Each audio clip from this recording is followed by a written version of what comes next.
ಎಲ್ಲರಿಗೂ ನಮಸ್ಕಾರ. ಪ್ರಸ್ತುತಪಡಿಸುವವರು ಸುರೇಶ್ HB, ವಿಜ್ಞಾನ ಶಿಕ್ಷಕರು, ಬೆಂಗಳೂರು ಗ್ರಾಮಾಂತರ ಜಿಲ್ಲೆ. ಸಾಮಾನ್ಯ ವಿಜ್ಞಾನಕ್ಕೆ ಸಂಬಂಧಿಸಿದ ವಿಷಯಗಳ ಬಗ್ಗೆ ತಿಳಿದುಕೊಳ್ಳೋಣ. ಮೂಳೆಗಳಿಗೆ ಬರುವ ಕಾಯಿಲೆ ಆಸ್ಟಿಯಾಸೋರೋಸಿಸ್. ಆಸ್ಟಿಯಾಲಜಿ ಎಂದರೆ ಮೂಳೆ ಶಾಸ್ತ್ರ.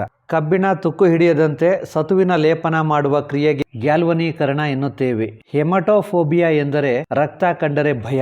ಹೈಡ್ರೋಫೋಬಿಯಾ ಎಂದರೆ ನೀರು ಕಂಡರೆ ಭಯ. ಡಾಕ್ಟರ್ಸ್ ಫೋಬಿಯಾ ಎಂದರೆ ವೈದ್ಯರನ್ನ ಕಂಡರೆ ಭಯ. ಟೀಚರ್ಸ್ ಫೋಬಿಯಾ ಎಂದರೆ ಶಿಕ್ಷಕರನ್ನ ಕಂಡರೆ ಭಯ. ಗಂಟೆಗಳನ್ನು ಯಾವ ಲೋಹದ ಮಿಶ್ರಣದಿಂದ ತಯಾರಿಸುತ್ತಾರೆ? ತಾಮ್ರ ಮತ್ತು ತವರ.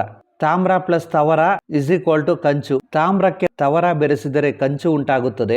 ಯಾವ ದೇಶದಲ್ಲಿ ಊಟ ಮಾಡಲು ಕಡ್ಡಿಗಳನ್ನು ಬಳಸುತ್ತಾರೆ? ಚೀನಾ ದೇಶದಲ್ಲಿ. ಭಾರತದಲ್ಲಿಯೇ ಹುಟ್ಟಿದ 2 ಗುಂಪು ಆಟಗಳ ಹೆಸರು ಕಬಡ್ಡಿ ಮತ್ತು ಖೋ ಖೋ. ವಿಮಾನ ಚಾಲನೆ ಕೊಠಡಿಯನ್ನು ಏನೆಂದು ಕರೆಯುತ್ತಾರೆ? ಕಾಕ್ಪಿಟ್. ಗಿಟಾರ್ನ ಭಾರತೀಯ ರೂಪಾಂತರ ಯಾವುದು? ಸಿತಾರ.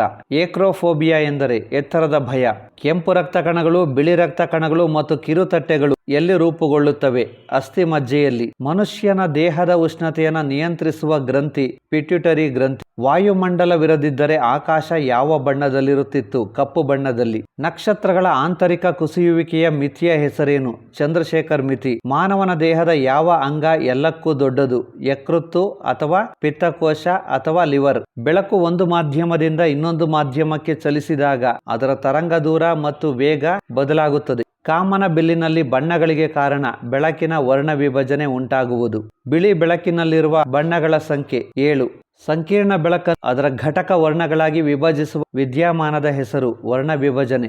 ಬಣ್ಣಗಳನ್ನು ಅವುಗಳ ತರಂಗ ದೂರದ ಏರಿಕೆಯ ಕ್ರಮದಲ್ಲಿ ಬರೆದಾಗ ಬರುವ ಸರಿಯಾದ ಕ್ರಮ ನೀಲಿ, ಹಸಿರು, ಹಳದಿ, ಕೆಂಪು. ಕಿತ್ತಳೆ. ಬೆಳಕನ್ನು ವಿಭಜಿಸಿ ಕಾಮನ ಬಿಲ್ಲನ್ನು ಉಂಟು ಮಾಡುವುದು ನೀರಿನ ಹನಿ. ಸಂಕೀರ್ಣ ಬೆಳಕಿನ ವರ್ಣ ವಿಭಜನೆಗೆ ಒಳಪಡಿಸಿದಾಗ ದೊರಕುವ ವಿವಿಧ ತರಂಗ ದೂರಗಳ ಪಟ್ಟಿಗೆ ರೋಹಿತ ಎನ್ನುತ್ತೇವೆ.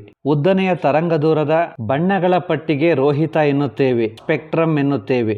ಉದ್ದನೆಯ ತರಂಗ ದೂರವುಳ್ಳ ಬಣ್ಣ ಕೆಂಪು. ಸಂಕೀರ್ಣ ಬೆಳಕನ್ನು ವರ್ಣ ವಿಭಜನೆಗೆ ಒಳಪಡಿಸುವುದಕ್ಕೆ ನೆರವಾಗುವ ಒಂದು ಸಾಧನ ಆಶ್ರಗ ಅಥವಾ ಪಟ್ಟಕ ಅಥವಾ ಪ್ರಿಸಮ್. ಆಶ್ರಗಗಳಲ್ಲಿ ಸಂಕೀರ್ಣ ಬೆಳಕಿನ ವರ್ಣ ವಿಭಜನೆ ಆಗುವುದಕ್ಕೆ ಕಾರಣ ಬೆಳಕಿನ ಬಣ್ಣದೊಂದಿಗೆ ವಕ್ರೀಭವನ ಸೂಚ್ಯಂಕ ಬದಲಾಗುವುದು.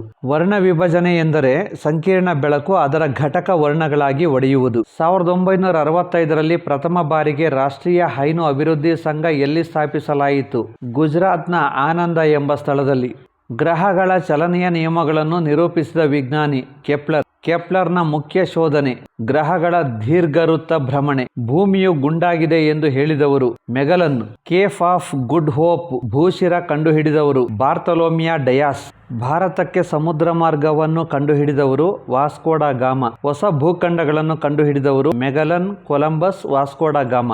ಬ್ರೆಜಿಲ್ ಹಾಗೂ ಪನಾಮಾ ಜಲಸಂಧಿಯನ್ನು ಶೋಧನೆ ಮಾಡಿದವರು ಕಬ್ರಾಲ್ ಮತ್ತು ಬಲ್ಟೋವಾ. ಜಲಜನಕವನ್ನು ಕಂಡುಹಿಡಿದವರು ಹೆನ್ರಿ ಕ್ಯಾವೆಂಡಿಶ್. ಆನುವಂಶೀಯತೆಯನ್ನು ಪ್ರತಿಪಾದಿಸಿದ ಮಹನೀಯರು ಗ್ರೆಗರ್ ಮೆಂಡಲ್. ಮಂಗಳ ಗ್ರಹದಲ್ಲಿರುವ ಮಣ್ಣು ಯಾವ ಬಣ್ಣದ್ದು? ಕಿತ್ತಳೆ ಬಣ್ಣ ಅಥವಾ ಕೆಂಪು ಬಣ್ಣ. ರಕ್ತ ಹೆಪ್ಪುಗಟ್ಟಲು ಅಗತ್ಯವಾದ ವಿಟಮಿನ್ ಕೆ. ಇರಾನ್ನ ಸಂಸತ್ಗೆ ಏನೆನ್ನುತ್ತಾರೆ? ಮಜ್ಲೆಸ್. 1975ರಲ್ಲಿ ಜಾರ್ ನಿಕಲ್ಸನ್ಗೆ ಆಸ್ಕರ್ ಪ್ರಶಸ್ತಿ ತಂದುಕೊಟ್ಟ ಚಲನಚಿತ್ರ ಆರ್ಥರ್ ವೆಲೆಸ್ಲಿ. ಮಾನವನಲ್ಲಿ ಅಪಧಮನಿ, ಅಭಿಧಮನಿ ಮತ್ತು ಲೋಮನಾಳಗಳೆಂಬ ರಕ್ತನಾಳಗಳಿವೆ. ರೇಬಿಸ್ ರೋಗವು ಈ ವೈರಸ್ಗಳಿಂದ ಉಂಟಾಗುತ್ತದೆ. ರ್ಯಾಬ್ಡೋವಿರಿಡೆ ವೈರಸ್ನಿಂದ. ಮಂಗನ ಬಾವು ಅಥವಾ ಮಮ್ಸ್ ಈ ಕಾಯಿಲೆ ಲಾಲಾ ಗ್ರಂಥಿ ವೈರಸ್ ಇಂದ ಉಂಟಾಗುತ್ತದೆ. ಮೊಸರಿನಲ್ಲಿರುವ ಬ್ಯಾಕ್ಟೀರಿಯಾದ ಹೆಸರು ಲ್ಯಾಕ್ಟೋಬೆಸಿಲಸ್. ಕುಷ್ಠರೋಗವು ಹರಡುವುದು ಮೈಕೋಬ್ಯಾಕ್ಟೀರಿಯಂ ಲೆಪ್ರೆ ಬ್ಯಾಕ್ಟೀರಿಯಾದಿಂದ ಬರುತ್ತದೆ. ಮಾನವ ದೇಹದ ತಾಪವನ್ನು ಕಂಡುಹಿಡಿಯಲು ಉಪಯೋಗಿಸುವ ಉಪಕರಣ ವೈದ್ಯಕೀಯ ಉಷ್ಣತಾ ಮಾಪಕ ಕ್ಲಿನಿಕಲ್ ಥರ್ಮೋಮೀಟರ್. ವಿಶ್ವದಲ್ಲಿಯೇ ಅತಿ ದೊಡ್ಡ ಉಕ್ಕು ಸಂಸ್ಥೆ ಟೆಸ್ಕೋ. ವಿಶ್ವದಲ್ಲಿಯೇ ಅತಿ ದೊಡ್ಡ ಮೊಬೈಲ್ ಸರ್ವಿಸ್ ಕಂಪನಿ ಏರ್ಟೆಲ್. ಸ್ವದೇಶಿ ಪರಿಜ್ಞಾನದೊಂದಿಗೆ ತಯಾರಿಸಿದ ಭಾರತದ ಮೊಟ್ಟ ಮೊದಲ ಬ್ಯಾಟರಿ ಆಧಾರಿತ car Rewa. Titan 4B rocket ಅನ್ನು ಯಾವ ದೇಶ ಪ್ರಯೋಗಿಸಿತು? ಅಮೆರಿಕ. ಜೀವಶಾಸ್ತ್ರದ ಪಿತಾಮಹ ಅರಿಸ್ಟಾಟಲ್. ಮೊಸರಿನಲ್ಲಿರುವ ಬ್ಯಾಕ್ಟೀರಿಯಾದ ಹೆಸರು ಲ್ಯಾಕ್ಟೋಬೆಸಿಲಸ್. ಪರಾವಲಂಬಿಗಳಾದ ಎಂಟಮೀಬಾ, ಆಮಶಂಕೆ, ಟ್ರೈಪನೋಸೋಮಾ ನಿದ್ರಾರೋಗ ಮತ್ತು ಪ್ಲಾಸ್ಮೋಡಿಯಂ ಮಲೇರಿಯಾ ರೋಗಕ್ಕೆ ಕಾರಣ. ಧನುರ್ವಾಯು ರೋಗವು ಟೆಟಾನಸ್ ಎಂಬ ರೋಗ ಯಾವ ಬ್ಯಾಕ್ಟೀರಿಯಾದಿಂದ ಬರುತ್ತದೆ? ಕ್ಲಾಸ್ಟ್ರಿಡಿಯಂ ಟೆಟಾನಿ ಬ್ಯಾಕ್ಟೀರಿಯಾದಿಂದ. ಕ್ಷಯ ರೋಗವನ್ನು ತರುವ ಬ್ಯಾಕ್ಟೀರಿಯಾ ಮೈಕ್ರೋಬ್ಯಾಕ್ಟೀರಿಯಂ ಟ್ಯೂಬರ್ಕ್ಯುಲೋಸಿಸ್ ಅಥವಾ ಟ್ಯೂಬರ್ಕ್ಯುಲಸ್ ಬ್ಯಾಸಿಲಸ್. ಕಾಲರಾ ರೋಗವನ್ನು ತರುವ ಬ್ಯಾಕ್ಟೀರಿಯಾ ವಿಬ್ರಿಯೋ ಕಾಲರೆ. ವಿಷಮ ಶೀತ ಅಥವಾ ಟೈಫಾಯ್ಡ್ ರೋಗದ ರೋಗಾಣು ಸಾಲ್ಮೊನೆಲ್ಲಾ ಟೈಫಿ. ಕುಷ್ಠರೋಗದ ರೋಗಾಣು ಮೈಕ್ರೋಬ್ಯಾಕ್ಟೀರಿಯಂ ಲೆಪ್ರೆ. ಆಂಥ್ರಾಕ್ಸ್ ಅಥವಾ ನರಡಿ ರೋಗದ ರೋಗಾಣು ಬ್ಯಾಸಿಲಸ್ ಆಂಥ್ರಾಕ್ಸ್. ಮಲೇರಿಯಾ ರೋಗದ ರೋಗಾಣು ಪ್ಲಾಸ್ಮೋಡಿಯಂ ವೈವಾಕ್ಸ್. ಪಿತ್ತಕೋಶವನ್ನು ದೇಹದ ರಾಸಾಯನಿಕ ಕಾರ್ಖಾನೆ ಎಂದು ಕರೆಯುತ್ತೇವೆ. ವಿದ್ಯುತ್ ಶಕ್ತಿಯ ಅಂತಾರಾಷ್ಟ್ರೀಯ ಏಕಮಾನ ಆಂಪಿಯರ್. ಚಂದ್ರನ ಭ್ರಮಣೆಯ ಅವಧಿ ಮತ್ತು ಪರಿಭ್ರಮಣೆಯ ಅವಧಿ 27.32 ದಿನಗಳು. ವಾಯುಮಂಡಲದ ಒತ್ತಡವನ್ನು ಅಳೆಯುವ ಮಾಪಕ ವಾಯುಭಾರ ಮಾಪಕ ಬಾರೋಮೀಟರ್. ಮಳೆಯನ್ನು ಅಳೆಯುವ ಮಾಪಕ ರೈನ್ ಗೇಜ್. ವೃಷ್ಟಿ ಮಾಪಕ ಅಥವಾ ಮಳೆ ಮಾಪಕ. ಮಣ್ಣಿನಲ್ಲಿ ಅತ್ಯಂತ ಆಳವಾಗಿ ಬಿತ್ತಿದ ಬೀಜ ಮೊಳಕೆ ಬಾರದೆ ಹೋಗಲು ಕಾರಣ ಬೀಜಗಳಿಗೆ ಆಕ್ಸಿಜನ್ ದೊರೆಯುವುದಿಲ್ಲ. ಮಾನವನ ದೇಹದಲ್ಲಿನ ನಿರುಪಯುಕ್ತ ಅಂಗ ಅಪೆಂಡಿಕ್ಸ್. ಸಣ್ಣ ಕರಳು ಮತ್ತು ದೊಡ್ಡ ಕರಳು ಸೇರುವ ಜಾಗದಲ್ಲಿ ಕೈಬೆರಳಿನಾಕಾರದ ರಚನೆ ಕಂಡುಬರುತ್ತದೆ. ಅದನ್ನು ಅಪೆಂಡಿಕ್ಸ್ ಎನ್ನುತ್ತೇವೆ. ಕಣ್ಣಿನಲ್ಲಿ ಕಂಡುಬರುವ ನಿಕ್ಟಲೋಪಿಯಾ ಪೊರೆ, ಮೂಗಿನ ಕಂಬ, ಕಿವಿ ಹಾಲೆ ಹೀಗೆ ಮಾನವನ ದೇಹದಲ್ಲಿ ಸುಮಾರು 140 ನಿರುಪಯುಕ್ತ ಅಂಗಗಳಿವೆ. ಇವುಗಳನ್ನು ವೆಸ್ಟಿಜಿಯಲ್ ಆರ್ಗನ್ಸ್ ಎನ್ನುತ್ತೇವೆ. ಅಕಶೇರುಕ ಪ್ರಾಣಿಗಳಿಗೆ ಉದಾಹರಣೆಗಳು ಎರೆಹುಳು, ಸೊಳ್ಳೆ, ನೊಣ ಮುಂತಾದವುಗಳು. ಕಶೇರುಕ ಪ್ರಾಣಿಗೆ ಉದಾಹರಣೆ ಕಪ್ಪೆ. ಅರೆವಾಹಕ ಅಲೋಹ ಯಾವುದು? ಸಿಲಿಕಾನ್. ಜೀವಕೋಶದ ಅಡಿಗೆ ಮನೆ ಎಂದು ಕರೆಯಲ್ಪಡುವ ಕಣದಂಗ ಯಾವುದು? ಕ್ಲೋರೋಪ್ಲಾಸ್ಟ್. ಅಮೀಬಾದಲ್ಲಿ ವಂಶಾಭಿವೃದ್ಧಿಯ ವಿಧಾನ ವಿದಳನ ವಿಧಾನ ಅಥವಾ ದ್ವಿವಿದಳನ ವಿಧಾನ ಬೈನರಿ ಫಿಷನ್. ಗಾಜಿನಲ್ಲಿರುವ ರಾಸಾಯನಿಕ ವಸ್ತುಗಳ ಸಮರೂಪ ಮಿಶ್ರಣ ಸೋಡಿಯಂ ಸಿಲಿಕೇಟ್ ಮತ್ತು ಕ್ಯಾಲ್ಸಿಯಂ ಸಿಲಿಕೇಟ್. ಶುಕ್ರ ಗ್ರಹವು ಅತ್ಯಂತ ಪ್ರಕಾಶಮಾನವಾಗಿ ಗೋಚರಿಸಲು ಕಾರಣ ಸಾಂದ್ರ ವಾತಾವರಣ ಹೊಂದಿರುವುದರಿಂದ. ಬೆಳಕಿನ ಕಿರಣಗಳು ಒಂದು ಮಾಧ್ಯಮದಿಂದ ಬೇರೆ ಸಾಂದ್ರತೆ ಇರುವ ಇನ್ನೊಂದು ಮಾಧ್ಯಮಕ್ಕೆ ಪ್ರವೇಶಿಸುವಾಗ ತಮ್ಮ ಪಥವನ್ನು ಬದಲಿಸುತ್ತವೆ. ಈ ಗುಣಕ್ಕೆ ಬೆಳಕಿನ ವಕ್ರೀಭವನ ಎನ್ನುತ್ತೇವೆ. ಭೂತೊಗಟೆಯಲ್ಲಿ ವಿಪುಲವಾಗಿ ಸಿಗುವ ಲೋಹ ಅಲ್ಯೂಮಿನಿಯಂ. ಕೋರಮಂಡಲ ತೀರಕ್ಕೆ ಯಾವ ಮಾರುತಗಳು ಮಳೆಯನ್ನು ತರುತ್ತವೆ? ಆವರ್ತ ಮಾರುತಗಳು. ಜೀನೋಮ್. ಯಾವುದೇ ಜೀವಿಯಲ್ಲಿನ ಒಟ್ಟು ಜೀನ್ಗಳನ್ನು ಜೀನೋಮ್ ಎನ್ನುತ್ತೇವೆ. ಈರುಳ್ಳಿ ಕೊಯ್ದಾಗ ಕಣ್ಣೀರು ಬರಲು ಕಾರಣ ಈರುಳ್ಳಿಯಲ್ಲಿರುವ ಗಂಧಕದ ಅಂಶ. ಸಮೀಪ ದೃಷ್ಟಿದೋಷವನ್ನು ನಿವಾರಿಸಲು ಬಳಸುವ ಮಸೂರ ನಿಮ್ನ ಮಸೂರ.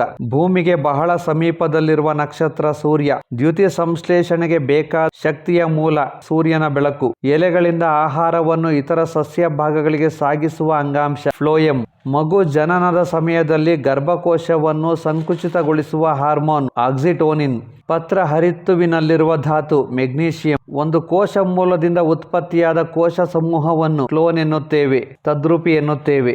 ನೀರು ಆವಿಯಾಗುವುದರಿಂದ ಉಷ್ಣಾಂಶ ಕಡಿಮೆಯಾಗುವುದು, ಏಕೆಂದರೆ ಆವಿಯಾಗುವಿಕೆ ತಂಪಾಗಿಸುವ ಪರಿಣಾಮ ಬೀರುವುದು. ಮಾನವನ ಯಾವ ಅಂಗದಲ್ಲಿ ಲಿಂಫೋಸೈಟ್ ಕೋಶಗಳು ರೂಪುಗೊಳ್ಳುತ್ತವೆ? ಗುಲ್ಮಾ ಭಾಗದಲ್ಲಿ, ಗಾಲ್ ಬ್ಲಾಡರ್ನಲ್ಲಿ. ಯಾವ ಲೋಹವು ಬಹು ಕಠೋರ ಹಾಗೂ ತಂತಿಯಂತೆ ಎಳೆಯಬಹುದಾಗಿದೆ? ನೈಕ್ರೋಮ್. ಕೋಕಾ ಕೋಲಾ ಮುಂತಾದ ತಂಪು ಪಾನೀಯಗಳು ಗಮನಾರ್ಹ ಪ್ರಮಾಣದಲ್ಲಿ ಒಳಗೊಂಡಿರುವುದು ಕೆಫಿನ್.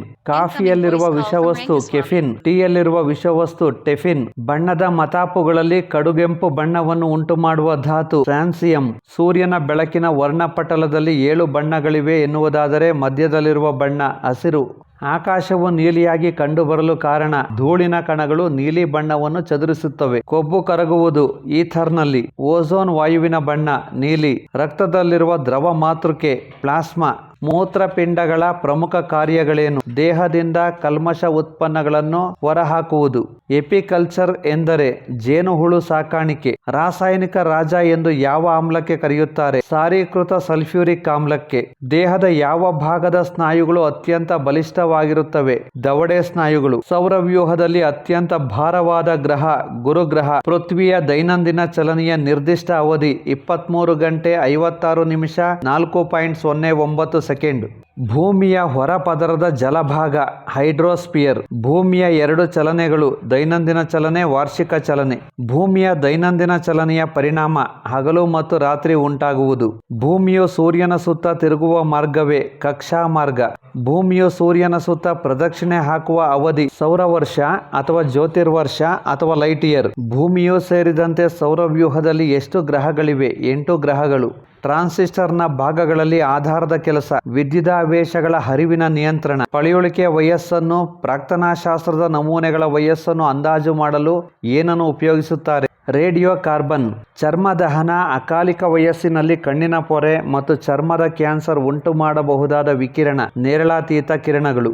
ಅಲ್ಟ್ರಾ ವೈಲೆಟ್ ರೇಸ್, ಕನಿಷ್ಠ ಶಕ್ತಿ ಸಂರಕ್ಷಣೆ, ಹತ್ತಿರದ ಓಡಾಟಕ್ಕೆ ಸೈಕಲ್ ಉಪಯೋಗಿಸುವುದು, ಬಂದೂಕಿನ ಬ್ಯಾರಲ್ಗಳು, ಗಿಯರ್ಗಳು ಮತ್ತು ಎರಕಗಳಲ್ಲಿ ಉಪಯೋಗಿಸಲ್ಪಡುವ ತಾಮ್ರದ ಮಿಶ್ರಲೋಹ ಗನ್ಮೆಟಲ್. ಯಾವುದು ಸಾಬೂನಿಗೆ ಉದಾಹರಣೆ? Sodium oleate, sodium palmitate, sodium stearate. ಅನಾವೃತ ಸಸ್ಯಗಳಿಗೆ ಉದಾಹರಣೆ ಪೈನಸ್ ಮತ್ತು ಸೈಕಸ್. ಒಂದು ಪ್ರಾಣಿಯ ಜೀವಿತಾವಧಿಯ ನಿರಂತರ ಹೃದಯದ ಬಡಿತಕ್ಕೆ ಯಾವ ಸ್ನಾಯುಗಳು ಕಾರಣವಾಗಿವೆ? ಹೃದಯದ ಸ್ನಾಯುಗಳು. ಸಸ್ಯಗಳ ಪೋಷಣಾ ವಲಯ ಮೇಲ್ಮಣ್ಣು. ಪೆನ್ಸಿಲಿನ್ ಯಾವುದರಿಂದ ತಯಾರಾಗುತ್ತದೆ? ಪೆನ್ಸಿಲಿಯಂ ನೊಟೇಟಮ್ ಎಂಬ ಫಂಗಸ್ ಅಥವಾ ಶಿಲೀಂಧ್ರದಿಂದ. ಇದನ್ನು ಸಿಂಪಡಿಸಿದರೆ ಕಾಗದದ ಮೇಲಿನ ಫಿಂಗರ್ ಪ್ರಿಂಟ್ ಕಾಣಿಸುತ್ತದೆ. Ninhydrin. ರೇಡಿಯಂ ಲಭಿಸುವುದು ಪಿಚ್ ಬ್ಲೆಂಡ್ನಿಂದ. ಶಬ್ದದ ತರಂಗಾಂತರಗಳನ್ನು ಅಳೆಯುವ ಮಾನ ಹರ್ಟ್ಜ್. ನಕ್ಷತ್ರಗಳು ಮಿನುಗುತ್ತವೆ, ಸೌರಮಂಡಲದ ಇತರ ಕಾಯಗಳು ಮಿನುಗುವುದಿಲ್ಲ. ಆಕಾಶದಲ್ಲಿ ಕಂಡುಬರುವ ನಕ್ಷತ್ರಗಳ ಸಮೂಹಗಳನ್ನು ನಕ್ಷತ್ರ ಪುಂಜಗಳು ಎನ್ನುತ್ತೇವೆ. ತನ್ನ ಅಕ್ಷದ ಸುತ್ತ ಸುತ್ತುವುದಕ್ಕೆ ಭ್ರಮಣೆ ಎನ್ನುತ್ತೇವೆ. ಅನ್ಯ ಕಾಯದ ಸುತ್ತ ಸುತ್ತುವುದಕ್ಕೆ ಪರಿಭ್ರಮಣೆ ಎನ್ನುತ್ತೇವೆ. ಧೂಮಕೇತುಗಳು ಸೂರ್ಯನ ಸುತ್ತ ಪರಿಭ್ರಮಿಸುತ್ತವೆ. ನೀರಿನ ಶಾಶ್ವತ ಗಡಸುತನವನ್ನು ನಿವಾರಿಸುವ ವಿಧಾನ ವಾಷಿಂಗ್ ಸೋಡಾ ಅಥವಾ ಬಟ್ಟೆ ಸೋಡಾ ಬೆರೆಸುವುದರಿಂದ. ಯೂರಿಯಾದ ರಾಸಾಯನಿಕ ಹೆಸರು ಕಾರ್ಬಮೈಡ್. ನೀರಿನಲ್ಲಿ ಅತ್ಯಧಿಕವಾಗಿ ಕರಗುವುದು ಗಂಧಕ. ಸೀಮೆ ಎಣ್ಣೆಯಲ್ಲಿ ಸಂಗ್ರಹಿಸಿಡುವುದು ಸೋಡಿಯಂ ಲೋಹವನ್ನು, ಏಕೆಂದರೆ ಸೋಡಿಯಂ ಲೋಹ ಸೀಮೆ ಎಣ್ಣೆಯೊಂದಿಗೆ ವರ್ತಿಸುವುದಿಲ್ಲ. ವಾಷಿಂಗ್ ಸೋಡಾದ ಸಾಮಾನ್ಯ ನಾಮ ಸೋಡಿಯಂ ಕಾರ್ಬೋನೇಟ್. ಅಣುಸೂತ್ರ Na2CO3 10H2O. ಭೂಮಿಯ ಮೇಲೆ ಲಭಿಸುವ ಅತ್ಯಂತ ಕಠಿಣ ಪದಾರ್ಥ ವಜ್ರ ಡೈಮಂಡ್.